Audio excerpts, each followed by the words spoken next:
5 il öncə düşmənin qarşımızda titrədiyi anlar, söhbət 2020-ci ildə 44 günlük müharibə və 44 günlük savaşdan Vətən müharibəsinə gedir. Buna aid kadrlar yayılıb. Ermənistan ordusu qorxub bizdən hücumumuzun qarşısında acizdirlər.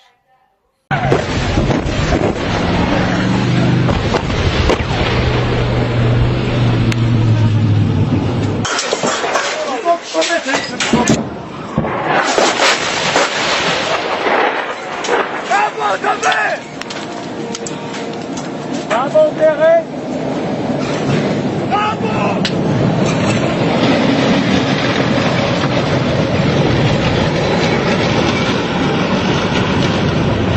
Tarixdə törədilən cinayətlər, hərbi cinayətlər, soyqırımlar, qətlilər, qətliamlar, Ermənistan tərəfindən Azərbaycana qarşı edilən bütün vəhşiliklər unudulmayacaq, əlbəttə ki, qan yaddaşı hifz olunacaq, mühafizə olunacaq, qorunacaq, saxlanılacaq, bizdən sonraki nəsillərə də ötürüləcək ki, unutqan olmayaq, onsuz da unutqanlığımız əsrlər boyu bizim başımıza gələn bəlaların bir növ səbəblərindəndir, deyərdim hətta.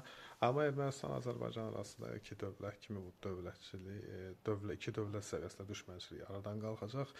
Özünü sülhün prezidenti adlanan, sülh prezidenti adlandıran ABŞ prezidenti Donald Trump da ilk insan oldu ki, Birinci Qarabağ müharibəsindən sonra iki ölkəni Ermənistan və Azərbaycanı ilk dəfə hansı sənədə imza attırdı, yəni belə təşəbbüskar oldu və Azərbaycan sülh prosesinə sadiqdir, qaldı Ermənistanın konstitusiyasının ərazi iddialarının rəsmən ləğv olunması.